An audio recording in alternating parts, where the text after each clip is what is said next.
Welcome to today's Gospel reading and reflection. If this is your first time joining us, please click on the subscribe button, and also help us spread the words of God by sharing with others. This passage, from Luke 5:27-32, highlights Jesus' call of Levi, also known as Matthew, and his mission of mercy. Let us look at the key themes of today's Gospel reading. Jesus calls sinners. Levi was a tax collector, a profession despised by many Jews because tax collectors were often seen as corrupt and working for the Roman oppressors. Yet, Jesus calls him to follow, demonstrating that no one is beyond God's grace. Levi immediately leaves everything to follow Jesus, showing total commitment. Levi hosts a banquet, celebrating his new life. He invites other tax collectors, suggesting that he wants them to meet Jesus too. The Pharisees and scribes, who saw themselves as righteous, question why Jesus associates with sinners. His response clarifies his purpose. He came not for those who think they are righteous but for those who recognize their need for repentance. Application. Jesus calls everyone, no matter their past. Following Jesus requires a change in priorities, like Levi leaving everything. Christians are called to share Jesus with others, just as Levi invited his friends. True righteousness comes from recognizing our need for God's mercy, not self-righteousness. Now, here is the Gospel reading. The Gospel reading today is from the book of Luke chapter 5 verses 27-32. Jesus saw a tax collector named Levi sitting at the customs post. He said to him, "Follow me," and leaving everything behind, he got up and followed him. Then Levi gave a great banquet for him in his house, and a large crowd of tax collectors and others were at table with them. The Pharisees and their scribes complained to his disciples, saying, "Why do you eat and drink with tax collectors and sinners?" Jesus said to them in reply, "Those who are healthy do not need a physician, but the sick do. I have not come to call the righteous to repentance, but sinners." The Gospel of the Lord. Thank you for staying with us up to this point. Now let us look at the deeper reflection on the Gospel reading. This passage from the Gospel of Luke reveals profound truths about Jesus' mission, the nature of discipleship, and God's mercy. Below is a deeper exploration of its themes and implications. 1. The call of Levi, an invitation to transformation. Jesus saw a tax collector named Levi sitting at the customs post. He said to him, "Follow me." And leaving everything behind, he got up and followed him. Who was Levi? Levi, also known as Matthew, was a tax collector, one of the most despised people in Jewish society. Tax collectors were seen as traitors because they worked for the Roman government, often overcharging their fellow Jews for personal gain. They were viewed as sinners and outcasts. Jesus' choice is radical. By calling Levi, Jesus demonstrates that his mission is not limited to the socially accepted or the religious elite. He reaches out to the rejected, showing that God's love is for everyone, including those society deems unworthy. Levi's response, immediate and total. Levi does not hesitate. He leaves his profession, wealth, and security behind to follow Jesus. This reflects the radical nature of discipleship, a call to abandon everything that hinders a life with Christ. Reflection for us. Jesus calls us, no matter our past. Are we willing to leave behind anything that holds us back from following him? Do we hesitate, or do we respond immediately and wholeheartedly like Levi? 2. The banquet, a celebration of grace. Then Levi gave a great banquet for him in his house, and a large crowd of tax collectors and others were at the table with them.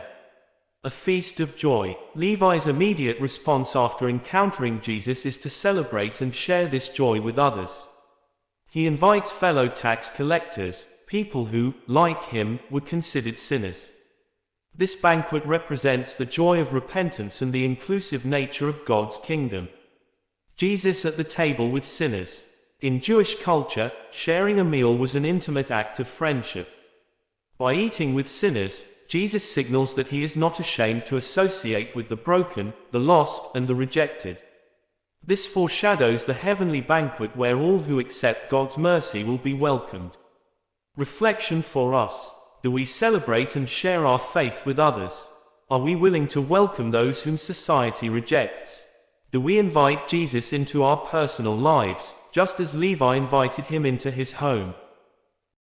3. The Pharisees' complaint, a heart of self-righteousness. The Pharisees and their scribes complained to his disciples, saying, "Why do you eat and drink with tax collectors and sinners?"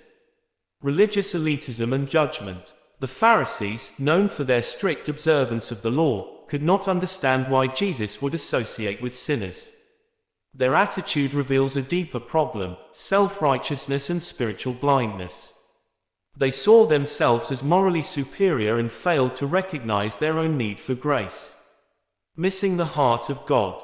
The Pharisees viewed religion as an exclusive club for the righteous, but Jesus shows that God's love is for all, especially the lost. Instead of condemning sinners, he invites them into transformation. Reflection for us. Do we sometimes judge others, believing we are more righteous? Do we focus more on religious rules than on God's mercy and love? Are we open to God working in unexpected ways, even among those we might look down on? 4. Jesus' response, the mission of mercy. Jesus said to them in reply, "Those who are healthy do not need a physician, but the sick do. I have not come to call the righteous to repentance but sinners." Jesus as the divine physician. Jesus compares sinners to the sick and himself to a doctor. Just as a doctor's role is to heal the sick, Jesus' mission is to heal hearts, restore broken lives, and bring people back to God. Who are the righteous? When Jesus says he has not come to call the righteous, he does not mean there are people who are truly righteous on their own. Rather, he refers to those who think they are righteous and believe they do not need repentance. The real obstacle to salvation is not sin but pride and self-sufficiency. An open invitation to all. Jesus does not condone sin, but he invites sinners to repentance. He sees potential in people like Levi, offering them a new identity and purpose. Reflection for us. Do we recognize our need for Jesus, or do we sometimes act like we don't need him? Are we open to repenting and allowing Jesus to heal our hearts? Do we reflect God's mercy, reaching out to those who feel unworthy? 5. Broader implications. Living out this message today. 1. God's mercy is for everyone. This passage reminds us that no one is beyond God's grace. No matter our past, Jesus invites us into a relationship with him. 2.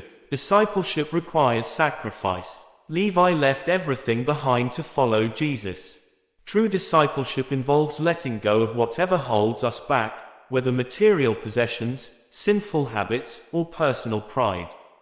3. Our faith should be shared. Levi did not keep his encounter with Jesus private, he invited others to meet him. We too are called to share the good news and create spaces where others can encounter Jesus. 4. Avoiding a judgmental spirit. The Pharisees' attitude warns us against self-righteousness. Rather than looking down on others, we should extend love and compassion. 5. Jesus is our healer. Sin wounds us, but Jesus offers healing. Just as a sick person seeks a doctor, we must continually come to Jesus for renewal. Conclusion. Answering the call. The story of Levi challenges us to reflect on our own response to Jesus. Are we willing to leave everything behind for him? Do we celebrate his mercy and invite others to encounter him? Are we humble enough to recognize our need for his healing? Jesus' mission was and still is to call sinners into new life. His invitation is open. Will we accept it?